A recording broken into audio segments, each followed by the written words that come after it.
Então vamos lá, pessoal. Eu acho que hoje a gente vai terminar esse conteúdo de origem da vida. Aí terminando esse conteúdo eu posso disponibilizar todos os slides para vocês de uma vez. Então todos os slides que ainda não foram passados, né, desde lá do comecinho, né, daqui umas 3 semanas atrás, por aí, que a gente começou a abordar algumas teorias explicativas, panspermia, teoria de Oparin-Haldane. Eu acho que ainda não enviei para vocês os slides, então eu posso enviar depois dessa aula aqui. Vamos primeiro relembrar um pouco, né, sobre as hipóteses, né, heterotrófica e autotrófica. Que eu fiz uma pergunta, né, para vocês assim, que era que os primeiros seres vivos, eles eram heterótrofos ou autótrofos? Aí, primeiro uma pergunta. Vocês lembram que é um ser heterotrófico e um ser autotrófico? Alguém saberia me falar mais ou menos o que consegue lembrar da aula passada? É um que produz o próprio alimento e o outro se alimenta de alguma coisa que eu não lembro o que é e também não sei qual que é o qual, não. Tá bem, então vamos lá. Ó, vamos pensar. Ó, no começo aqui ó, é hétero e o outro é autótrofo. O auto vem de si próprio. Então o autótrofo é o que produz o próprio alimento. Ele produz então a energia e os nutrientes necessários para a sua própria sobrevivência. Já um ser heterótrofo é aquele então que tem que se alimentar de um outro ser vivo ou retirar os nutrientes da natureza para poder sobreviver, tá bem? Então essa é a diferença entre os dois. Aí nós vimos que tem duas hipóteses, né? Uma nos conta que primeiro surgiram os organismos heterótrofos para depois surgirem os organismos autótrofos. Já a hipótese autótrofa nos fala que o quê? Primeiro surgiu, autotrófica, desculpa, primeiro surgiram os seres autótrofos e depois, né, na Terra, vieram a surgir os seres heterótrofos. Então vamos lá. A hipótese heterotrófica sugere que a primeira célula que surgiu no planeta Terra se encontrava em um meio rico em nutrientes, em que era possível adquiri-los sem a necessidade de um metabolismo complexo para produzir e degradar substâncias. Então, lembrando, surgiu um ser ali, ele era heterótrofo. Então, e o ambiente à sua volta, né, era repleto de nutrientes. Então ele retirava facilmente os nutrientes do meio no qual ele estava. De acordo com a explicação heterotrófica, as primeiras formas celulares eram simples e obtinham energia por meio da fermentação. Então, por meio daquele processo químico que eu falei para vocês, que é a fermentação, né, que não utiliza oxigênio, né, nesse processo. Então, um ambiente anaeróbico, um ambiente sem a presença de oxigênio. Então, através desse processo de fermentação, né, eles obtinham a energia para a sua sobrevivência. No entanto, a rápida proliferação das primeiras células heterotróficas teria elevado o consumo de nutrientes, a tal ponto que ele seria maior do que a produção. Ou seja, a produção de nutrientes acabou sendo menor do que a quantidade necessária para a sobrevivência de todos os organismos heterotróficos que estavam ali no ambiente. Então eles passaram a consumir mais nutrientes do que aquilo que era produzido no ambiente. Então isso acabou gerando uma escassez nutricional. Aquele ambiente se tornou, então, teve, né, os nutrientes um pouco escassos ali. Então, com isso, muitos organismos heterotróficos começaram a morrer, até que eles foram extintos. E nessa escassez de nutrientes, tinham organismos ali que estavam ali capazes de produzir o próprio alimento, de produzir os próprios nutrientes. Então, eles começaram a ter mais chance de sobreviver e de se reproduzir naquele ambiente. Então, os organismos heterotróficos foram sendo extintos e sobrando os autotróficos. Depois, né, por uma série de processos assim no planeta Terra, vieram, né, a coexistir, né, tanto seres autotróficos como heterotróficos novamente, né? Já uma hipótese diferente, né, da hipótese heterotrófica, é a hipótese autotrófica. E o que ela nos fala? Ela nos fala que não surgiu primeiro os seres heterotróficos. Surgiu já de cara os seres que eram capazes de produzir o próprio nutriente e energia através da fotossíntese. E isso meio que é um pouco, né, debatido, né, no meio científico, porque a lógica, né, é que primeiro surjam os organismos mais simples para depois ir surgindo organismos com estruturas mais complexas. Só que na hipótese autotrófica, eles meio que seguem um viés contrário, né? Eles nos falam que primeiro surgiu um ser que já era mais complexo, né? Com estruturas mais complexas, e depois viria a surgir seres, né, menos complexos, né? Como os heterotróficos. Uma das críticas à hipótese heterotrófica é o estabelecimento da origem dos seres vivos em águas rasas, cuja radiação solar, principalmente a ultravioleta, era intensa.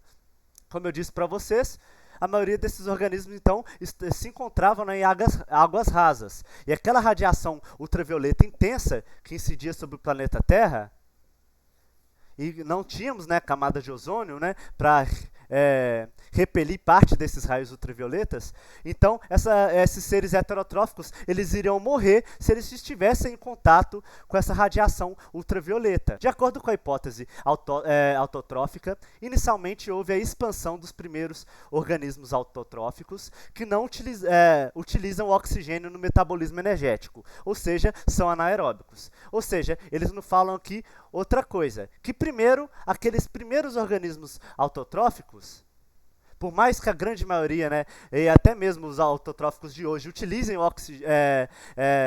diversos processos assim, e tem como produto final o oxigênio, esses primeiros organismos autotróficos que surgiam, eles não utilizavam oxigênio no seu metabolismo. Eles não precisavam também utilizar o oxigênio. Em seguida, ocorreu o surgimento dos primeiros seres heterotróficos anaeróbicos.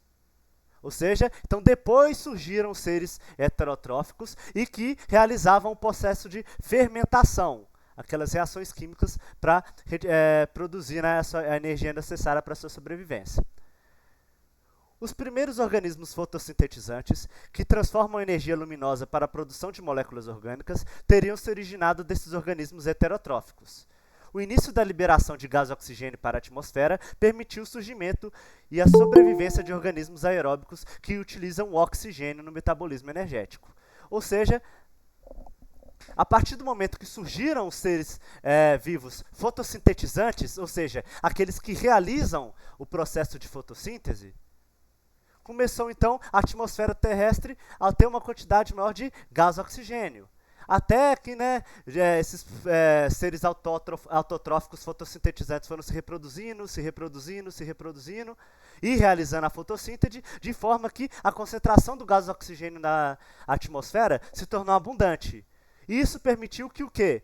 Que diversos seres vivos que dependiam, né, do oxigênio para o seu metabolismo energético começassem então a aparecer e a sobreviver no ambiente terrestre. O oxigênio também foi muito importante para o surgimento e diversificação da vida no nosso planeta, de diversos seres vivos assim diferentes. Tá bem? Aí agora nós vamos falar um pouquinho, já que nós estamos falando das primeiras células, né, primeiros organismos tanto autotróficos como heterotróficos, a gente tem que falar um pouquinho sobre a teoria celular. Antes, só comentar para vocês que a hipótese mais aceita hoje no meio científico é a hipótese heterotrófica. Os cientistas acreditam mais na ideia de que primeiro surgiu um ser heterotrófico para depois surgir os seres autotróficos do que o inverso, né? Primeiro ter surgido um ser autotrófico e depois um ser heterotrófico, e esse ser heterotrófico deu origem a um ser autotrófico fotossintetizante. Então, hoje a hipótese heterotrófica ela é mais aceita no meio científico. Agora falando um pouco de teoria celular, Schleider, né, e Schwann, eles propuseram, né, a teoria celular. E o que é essa teoria celular? Nada mais é do que todos os seres vivos são formados por células. E se a gente for olhar, né, durante todas as nossas aulas, desde o começo do ano até aqui, nós vimos, né, que todos os seres vivos são formados por células, ou dependem de uma célula para sobreviver. A gente tem o caso dos vírus, né? Como nós vamos falar um pouquinho mais adiante, que são organismos acelulares, ou seja, eles não possuem células. Então, eles não são formados por células, mas eles são dependentes de células. Aí a gente pode, de certa forma, colocar a teoria celular aí, né? De que todos os seres são formados por células, ou até mesmo, né, dependem de células para sobreviverem. Ô, Leonardo, e eles não são,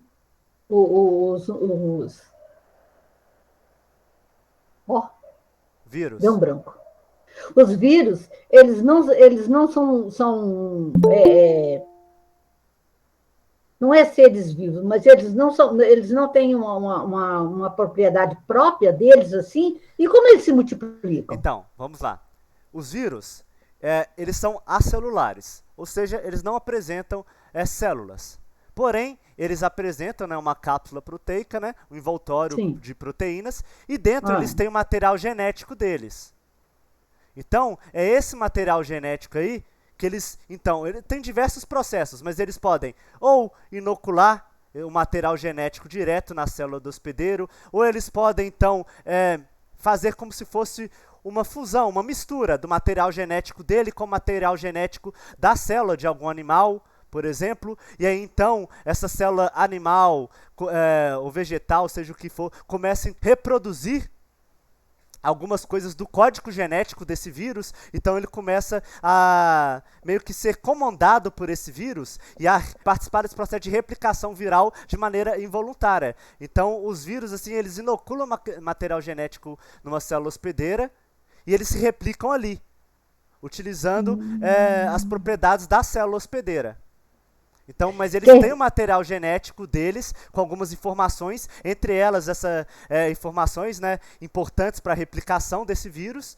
Então, eles inoculam esse material genético na célula hospedeira, e então essa célula hospedeira começa então a responder, né, começa a responder por isso, e começa então a reproduzir novos vírus a partir disso. E eles entre si, então, eles não tem como reproduzir. Não, eles não se reproduzem. Precisa de uma célula. Sim. Muitos seja vírus, vegetal, animal, o que for, né? Sim. Mas eles precisam de uma célula para poder se produzir. Se reproduzir, é isso? Sim. Alguns vírus conseguem ficar muito tempo no ambiente sem infectar uma célula. Porém, eles não reproduzem nem nada. Eles ficam ali meio que adormecidos.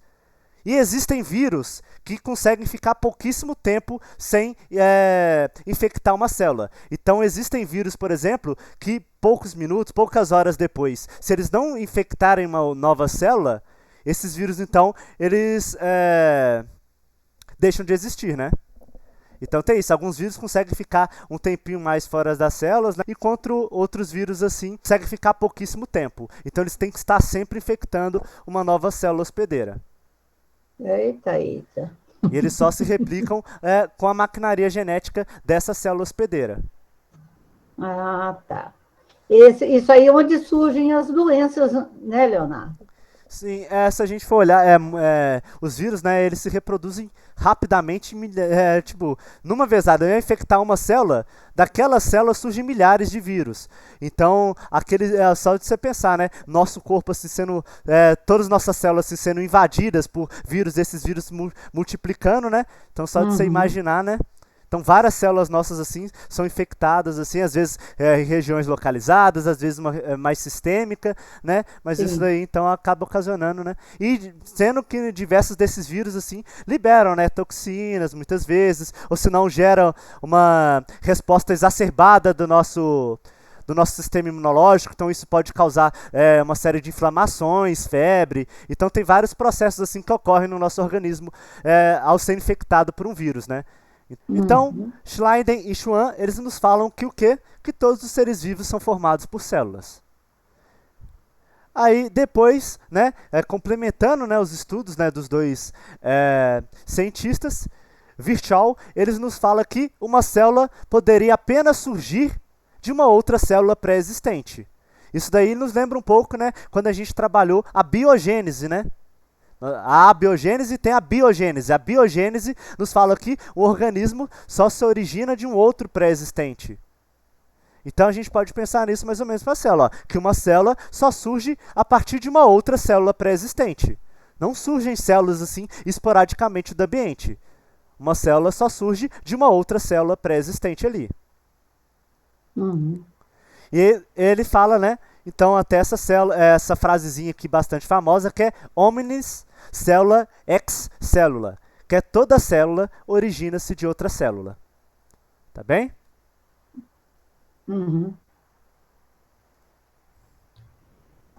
E a teoria celular, pessoal, é composta de 3 ideias principais. Além, né, de que todos os seres vivos são formados por células, elas nos falam as seguintes coisas assim, ó. Todos os seres vivos são formados por células e pelos seus produtos. as atividades fundamentais que caracterizam a vida ocorrem dentro da célula. Ou seja, nós só estamos vivos através das atividades que ocorrem dentro da nossa célula. Então, tudo está ocorrendo dentro das nossas células. Produção de energia e tudo mais, tudo ocorre dentro das células. Das trilhões e trilhões de células que nós temos no nosso organismo. Além disso, novas células formam-se pela reprodução de células pré-existentes por meio de processo de divisão celular. Então as células, elas por meio do processo de divisão celular, né, elas vão se dividindo e vão dando origem a células novas. E muitos órgãos do nosso corpo, estruturas do nosso corpo, dependem dessa renovação celular, né? Tem células, por exemplo, células do nosso, sei lá, dos nossos rins, por exemplo, aí tem uma ou outras assim que precisam estar em constante renovação, porque entra, por exemplo, em contato com muitas substâncias tóxicas. Por exemplo, se a gente pensar no rim é muito importante para a filtragem lá do nosso organismo, né? Nós não liberamos urina, que é concentrada, né, por muitos restos, né, do nosso metabolismo e também nutrientes que a gente acaba consumindo em excesso, né, dos nossos alimentos e tudo mais, não é expelido através da urina. Então nosso rim está em contato direto com substâncias que são tóxicas. Então essas células assim acabam tendo que ter uma renovação celular muito grande. Porque como estão sempre em contato com essas toxinas e tem uma atividade muito grande, essas células assim não conseguem sobreviver por muito tempo. Então, se elas morressem e não fossem renovadas, o órgão, por exemplo, ia ficar muito prejudicado em um curto período de tempo. Então, tem células ali que estão em constante renovação. Tá bem? Leonardo, é só os rins que produzem essa multiplicação de células? Não. Existem poucas estruturas, poucos locais do nosso corpo que não tem essa renovação celular aí. A gente pode falar algumas células assim do nosso sistema nervoso e por aí vai. Mas a grande maioria assim dos nossos órgãos e das estruturas, né, do nosso corpo são renovadas. Você está falando aí, eu tô lembrando aqui, por exemplo, um osso quando quebra. Se você colocar ele no lugar certinho, as células ali elas vão se encontrando e colam de novo aquele osso, né? Então, essa é um tipo de renovação de célula, não é? Sim. Ou não? Sim. Ali, então, tem que... Novas células, né? São formadas ali, né? Então, assim, e a nossa pele também, né? Diz que a pele é o maior órgão do nosso corpo, né? Sim, ela renova também, né?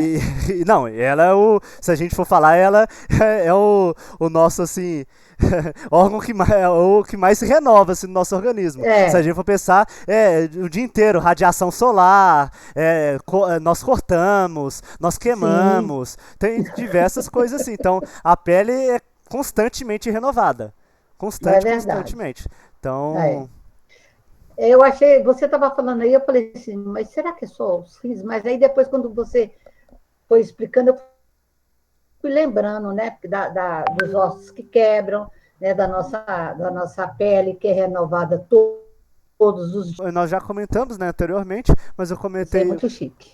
Eu também acho. Muito legal a gente pensar nisso daí, né? Que o nosso corpo, é porque a gente não percebe, né? Mas o nosso corpo está constantemente trabalhando. Até mesmo quando a gente dorme, né, pessoal? Então, quando a gente dorme também, é uma hora, assim, que o nosso corpo, assim, está... em algumas atividades, né, se reduzem, né?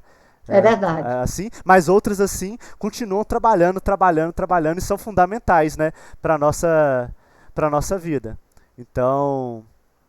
É por isso que se fala muito, né, de ter boas noites de sono, de dormir, né, o mínimo necessário, né, ao menos, né, que você consiga dormir o mínimo necessário, que você tenha uma boa noite de sono. Caso você não tenha, que você procure, né, algum especialista aí para ver o que dá para fazer, porque o sono também é uma fase essencial assim do nosso dia. Que diversos processos ali estão ocorrendo. É verdade. Assim. Então vamos lá, eu já comentei recompõe muito mesmo nossa... Sim.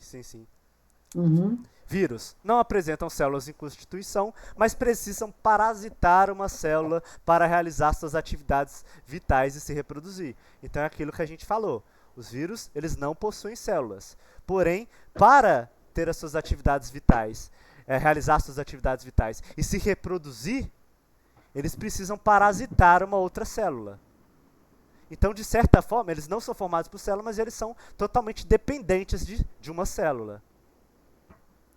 Eles têm o próprio material genético, como eu disse para vocês, e a capacidade de utilizar uma maquinaria metabólica de outra célula para produzir novas partículas virais. Agora, o próximo tópicozinho assim, para a gente comentar é o oxigênio atmosférico e a vida. Como nós falamos, né, o surgimento, né, dos seres autótrofos, né, fotossintetizantes, foi responsável pelo início da liberação de oxigênio da atmosfera. Então, acabou-se, né, alterando a composição de gases da atmosfera. A quantidade de oxigênio ali foi se tornando cada vez mais abundante.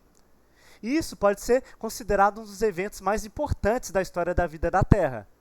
Nós vimos, né, que, por exemplo, a água foi fundamental, né, para o surgimento das primeiras formas de vida, mas a gente pode pensar também em vários outros fatores muito importantes para a história de vida da Terra, entre eles o oxigênio. Se a gente for pensar e avaliar, né, a grande quantidade de animais, plantas, tudo que nós temos aqui no nosso organismo, no nosso planeta, desculpa, a grande maioria deles assim é dependente, né, de alguma forma, né, do oxigênio. Em um primeiro momento, a ausência de gás oxigênio contribuiu para o surgimento de vida e a sobrevivência de seres vivos. Ou seja, no primeiro momento não tínhamos oxigênio na atmosfera, em abundância. E isso contribuiu mesmo assim para o surgimento dos primeiros seres vivos. Como eu disse para vocês também na aula passada, eu não sei se vocês estão lembrados, mas o oxigênio ele é extremamente reativo. Ele reage muito facilmente com várias partes de uma célula. Então, por ser extremamente reativo, muitos organismos, então, não sobrevivem na presença de oxigênio. Então, aqui, ó, o oxigênio, pois ele é um elemento extremamente reativo e poderia ter dificultado o processo de formação de biomoléculas simples e complexas. Então, ó, por ele ser extremamente reativo, ele iria dificultar, provavelmente, a formação das primeiras moléculas simples e elas foram... e posteriormente, né, de moléculas mais complexas. Como nós vimos, surgiram primeiro, né, aquelas biomoléculas simples. Vocês lembram, né, dos coacervados? Aquelas amontoado de moléculas misturadas assim em partículas de água?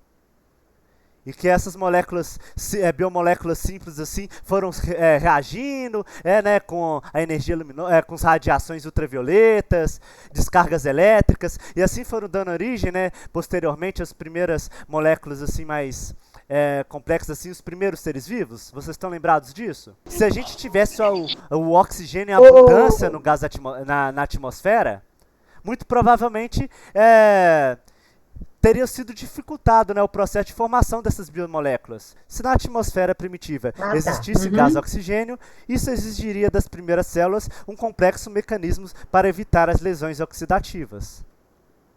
A ausência da camada de ozônio fez com que a constante radiação ultravioleta do Sol estivesse em contato direto com os seres vivos, o que provocou um aumento da frequência de mutações.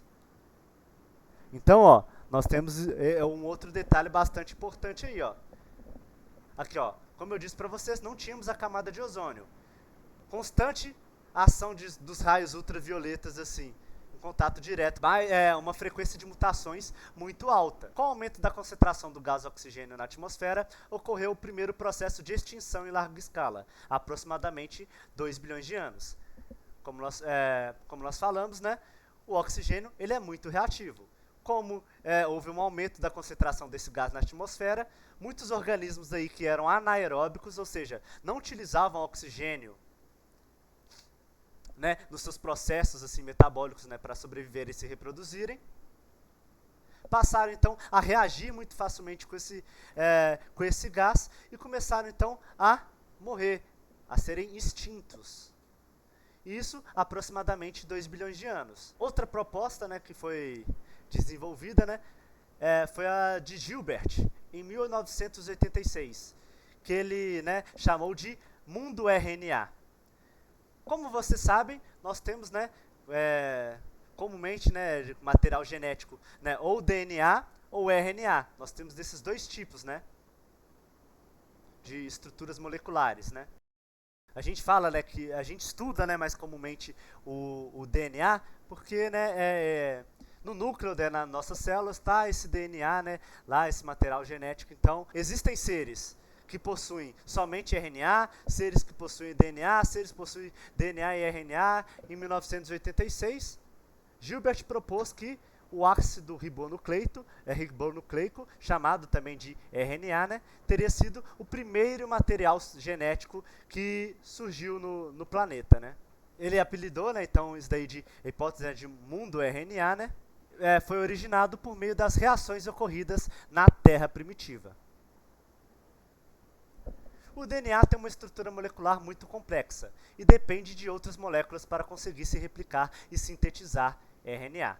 Então, como eu disse, ó, o RNA acaba produzindo as moléculas de RNA, mas é um processo muito complexo e que depende de várias outras moléculas. Então, isso acaba refutando a hipótese de que o DNA tenha surgido primeiro que o RNA. E um dos argumentos em defesa dessa hipótese consiste no fato de que o RNA pode armazenar informações genéticas e atuar como enzima, catalisando reações. Então, aí, ó, se a gente for pensar, além de carregar nossas informações genéticas, como eu disse para vocês, o RNA também pode atuar como enzimas. Alguém saberia me dizer o que é uma enzima, por exemplo? Nossa, eu sei, mas não sei explicar, não. Eu sei, mas não sei explicar não, Leonardo. Elas participam, né, de diversas reações químicas no nosso organismo. Elas aumentam a velocidade dos processos metabólicos. Então, sem as enzimas, as nossas atividades, as reações que ocorrem na nossa célula seriam extremamente lentas. Então, essas enzimas, assim, elas são importantes para aumentar a velocidade dos processos metabólicos do nosso organismo. Então, o RNA pode, então, atuar como enzima. Então, ele pode atuar, então, aumentando a velocidade, né, dos diversos processos metabólicos do nosso organismo. E também pode armazenar nossas informações genéticas, assim como uma molécula de DNA, por exemplo. Tá. Tá aí, tudo Quer bem? dizer que as enzimas, elas trabalham tanto no DNA como no RNA. É isso? Não, nós temos... o RNA ele pode atuar como enzima, mas não que ele seja uma enzima. Nós temos diversas enzimas no nosso organismo, entendeu? Mas é isso que eu quero dizer. É que o RNA pode atuar como uma enzima. Ah, tá. Não que ele precise de uma enzima. Não que ele seja uma enzima. Ah, tá. Que ele seja uma enzima, tá certo. Entendi. Tá bem? Então, o que vocês têm que ter em mente, ó, o RNA no nosso organismo, por exemplo, ele é formada a partir de uma molécula de DNA. Então, nossa molécula de DNA, ela forma molécula de RNA. Porém, existem organismos que têm somente o RNA. Então, é isso que vocês têm que pôr em mente. Que o RNA no nosso organismo, ele é formado a partir de uma molécula de DNA. E existem outros organismos que têm somente molécula de RNA. E é isso que propõe Gilbert. Ele propõe que primeiro surgiram os seres que possuíam somente o RNA e depois teriam surgido os seres com o DNA, justamente por ser uma estrutura muito mais complexa do que o RNA. Então surgiu primeiro o RNA e depois surgiu o DNA. Essa hipótese não é somente bonita, né, dessa forma, totalmente aceita no meio científico e tudo mais. Existem cientistas que discordam dessa hipótese do mundo RNA. Eles nos falam que o quê? Que a Terra primitiva não dava condições para a formação das moléculas de RNA. Eles defendem que surgiram primeiro organismos, né, que não possuíam nem RNA nem DNA, e posteriormente ao surgimento da primeira célula, em algum momento assim, houve condições no meio que possibilitaram a formação de uma molécula de RNA. Então, primeiro surgiu um organismo que não possuía nem DNA nem RNA. E depois, assim, o meio possibilitou o surgimento dessas moléculas. Então isso aqui é o que defende alguns cientistas. Nossa, meu Deus.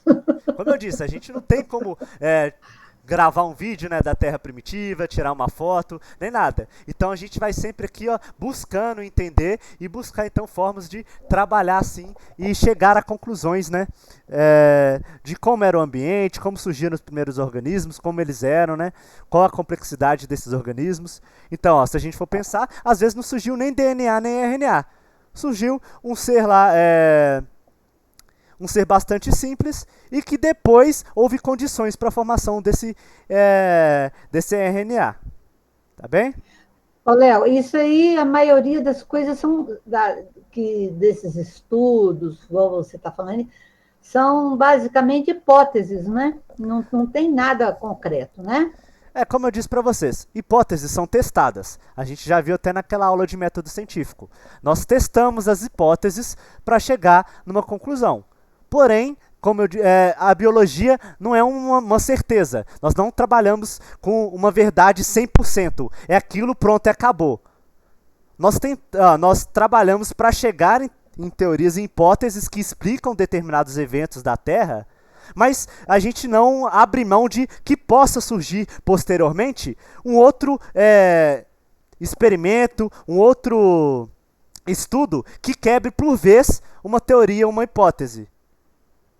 Entendeu? Nós trabalhamos, por exemplo, nós dizemos, é isso, mas nós não deixamos de levar em consideração que a qualquer momento pode surgir um outro estudo, um outro experimento que venha a quebrar essa ideia e a trabalhar com um viés totalmente diferente. Então isso daí já aconteceu diversas vezes aqui no meio científico. A gente vê assim exemplos simples, por exemplo, que nós vemos, né, no noticiário, às vezes sei lá, se a gente entra, pega um jornal, ou entra no site de notícias da Globo, sei lá, o que vocês quiserem, que vocês utilizarem para ler notícias. A gente já leu várias vezes aí alguma coisa sobre café, por exemplo. Tipo, passar pó de café na ferida é tal coisa. Ou se não, comer pó de café é isso. Tomar café muito quente pode causar câncer. Tomar muito café também aumenta o risco de câncer. Tomar muito café ajuda no combate a, sei lá, alguma doença. Sei lá, eles já viram? Que cada hora surge alguma coisa do café? Que o café, uma hora é vilão, o café outra hora ele é o mocinho, uma hora é bom tomar muito café, uma hora é ruim tomar muito café, e a gente fica sempre nesse embate aí. É porque a gente procura explicações, mas sempre pode surgir novos estudos que nos mostrem uma outra coisa. É verdade. É igual descobriram que... igual eles falaram que o colesterol que tem na gema do ovo era muito prejudicial, e ele não é. Ele é benéfico para a nossa família. Ele não aumenta o nosso colesterol, porque ele é um colesterol bom. Essa do ovo aí, então, várias vezes surgiram, né, esses comentários. É verdade. Surgiram. E a gente termina então na próxima aula. Tchau, tchau para vocês, pessoal. Bom fim de semana. Tchau.